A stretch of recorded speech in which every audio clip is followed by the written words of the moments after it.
YouTube channel. The name is the Coach Chan. Had a few new subscribers on the channel. I want to say thank you so much for subscribing to my channel. It means a lot to me. And for my OGs, the ones that have been supporting me from the war, thank you so much. This is the second part of the series about getting your foot in the door, and today I'm going to be talking about acing your technical interview tips or tech interview tip.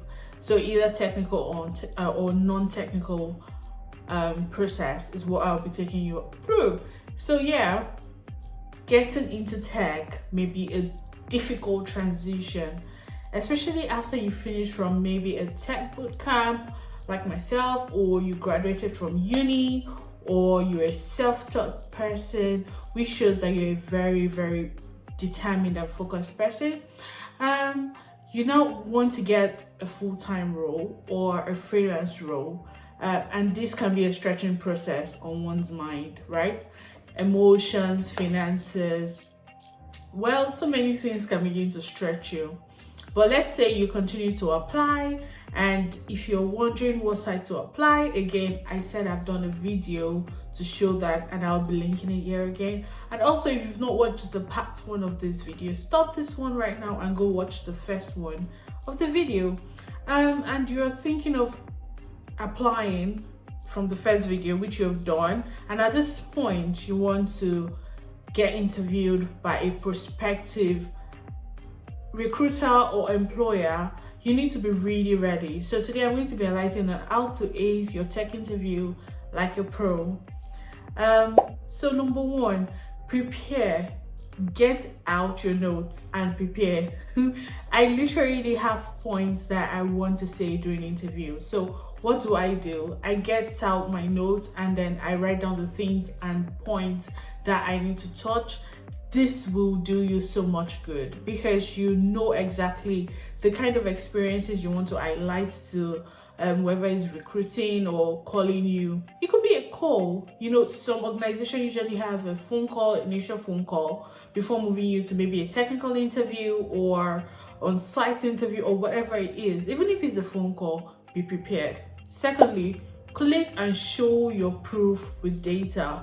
What am I saying? I'm trying to say, if you've been maybe a community manager and on joining a community in a previous organization, this number of people were on their socials and you were able to move this number of people to that number of people, you need to have figures, you need to have data. And this boils down to saying you don't need to have probably worked somewhere before. Imagine you want to be a community manager. All you need to do is begin to grow your personal brand, have a niche and talk about something and be able to grow that brand. And that is a proof that you're able to grow a brand in tech and you can get an associate role through that and so many other tips. So yeah, so collate and show your proofs with data. Drive home the results is the third one of your project.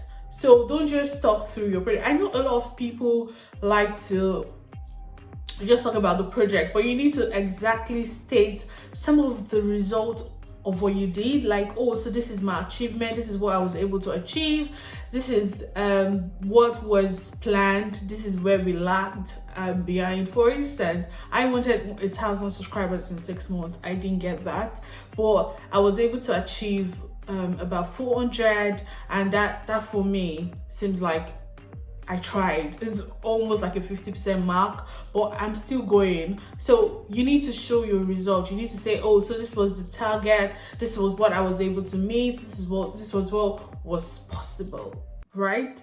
When you speak like that, even the recruiter is going to be like, smart. The fourth one is that many times people think that the person you're speaking to, you're explaining to, is in your mind, but they are not. So the first one is that the interviewer doesn't know the context. You need to explain, you need to spell it out like they were a baby. You need to explain everything that you think is important that you want the interviewer to know. Do not assume, do not say, oh, I think. In fact, when they ask you certain questions, for instance, can we meet you? Oh, so outside of YouTube, I am Victoria Olanikwekun, and I am a software engineer, I do this, I do that. So you are literally going beyond the question. Do you get what I mean? You answer the question and then you spell out what you want the recruiter or the interviewer to know. The fifth one will be, we all sometimes, shoot up our CVs, and everybody knows that. But you should also don't overdo it. Don't do it to an extent where you cannot support what you've said you can do. Do you understand? For instance, you understand Azure, and then you said you also understand the Google Cloud Platform, but you really do not understand the Google Cloud Platform, but you know Azure. And then for that instance, you can relate your Azure to your Google Cloud Platform. That's the software engineering, database, and backend thing. But you can relate it, and so you can use that previous knowledge, to understand something. But imagine you don't know any of that, and then you say, I know this, I know that, I know that. That is really dangerous. So you don't want to say, oh, I overshoot yourself in your CV. Be realistic.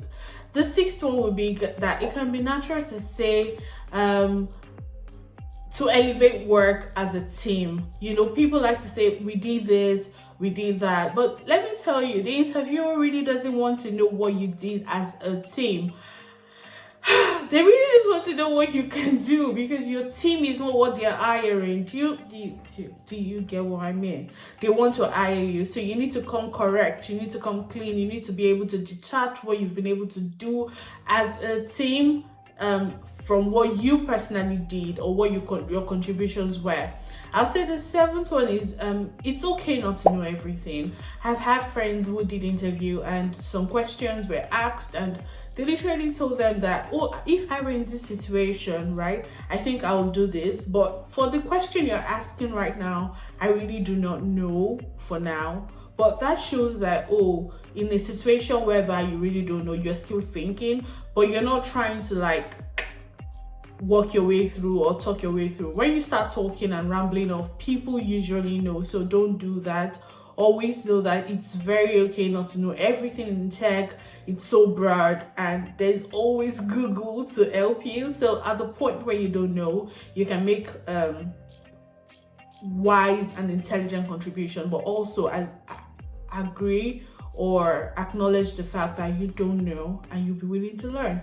The eighth point will be that learn from the mistake. Learning from mistake is something that shows that you're teachable and you're willing to grow. So like I said, when they ask you questions like, oh, so what was some of your mistakes, you shouldn't really highlight the biggest mistake, but you should highlight mistakes from your previous job that you were able to also resolve, if that makes sense. Because everybody wants to understand that, oh, you're willing to learn, you're willing to take feedback, and then you're willing to grow from there. So be able to show that, oh, I've made mistakes before, I'm not all perfect, but this was how I handled that mistake. Ninth one would be, please can you do some research on the company, even from the point of application down to the interviewing part. Down to the interview, you need to be aware of where you're going to or the place where you want to go. I know many times we have so many companies that we're applying to at the same time, but when you have interview, the best thing you can do is sit down, understand what you're doing. Like I said in the beginning, have a journal, write down notes, things, and also do your research about this organization that you really want to join, right? Then also the 10th one would be that an interview is actually a two-way process. So, okay, I heard of a story. Story time. So this lady was supposed to have an interview with this organization and all this interviewer, and then the recruiter had cancelled the first time, and then she came on and apologized, and the second time came late again, and then the vibe was totally off and they were very disrespectful over time, and she kept hoping, and then they finally sent her a test and said they were going to pay for the test. This was for a product design role. They were going to pay for the test and the hours spent, and then she ended up doing this, and at the end of the day, the CEO of the organization, whom she had met before, just came on and dismissed her work and said, oh, you know what, this is not exactly what I was looking for you. You really did not get it. And she was so pissed.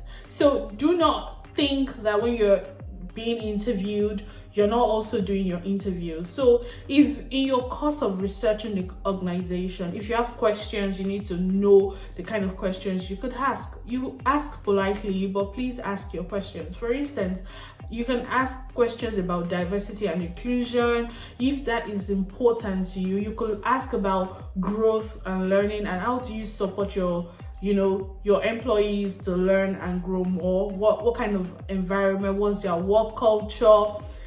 The truth is, when you ask questions like this, it even tells the recruiter that you're really interested in the organization and you're a little bit invested in them because you know your onion. So this is very important. As much as people like to think like, oh, I don't want to step on anybody's toes, but please, interviewing is a two-way process. It's not just for you to interview, you're also interviewing the people and the organization. Okay, all right, to the 11th, prepare your interview space.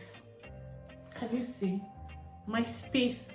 I know everybody do not have the same luxury of space or something, but trust me, you just need a blank free wall kind of thing that doesn't like have distractions and people yelling or something. You need to find a quiet place.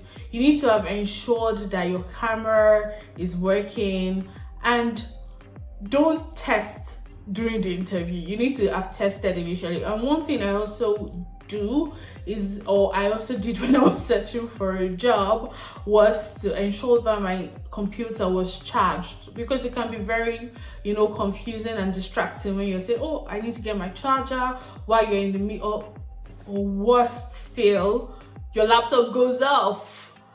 Oh my god. So you need to get all this prepared. You need to test your internet. And then the 12th one will be that your CV needs to be handy. I know a lot of us use digital. You could print out your CV and make sure it's handy. It could be on your phone. Make sure that when you are talking about your experiences, you're carrying your interviewer through a journey, how you got into this organization, what you did, how you related with your colleagues, the solutions you were able to provide. Carry them through a journey. And that is what I said, prepare your interview space. You cannot be going through this interesting journey that people are enjoying and then your laptop is about to die. Okay, you don't want to do that, right? So going on to my final point, except I remember something else. I think this should be my final point, is that you need to have a warm personality and let it shine.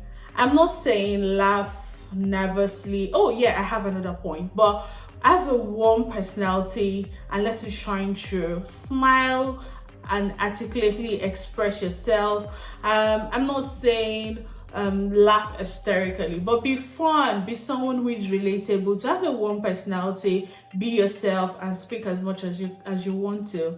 I think my final point is very difficult, but trust me, the moment you can act this point, you just, and that point is be yourself. I know how you can be so nervous about an interview, but if you've written down what you need to say, how you want to say it, you've practiced like an actress in front of a mirror, you've asked certain questions, you've responded. You need to also, if you're technical, do some technical tests online before coming for the interview so that you know exactly what they might be asking you. So you're prepared, honestly, you're prepared. And then just be yourself. Relax. Take 2 breaths in. Again, and then go and smash that interview. Then come back and give me a thumbs up. Again, if you need to like the video now, then when you get your job or your leg in the door, you come back and like it and comment and let me know that you actually got the job. And I am wishing you all the best of the best of the best.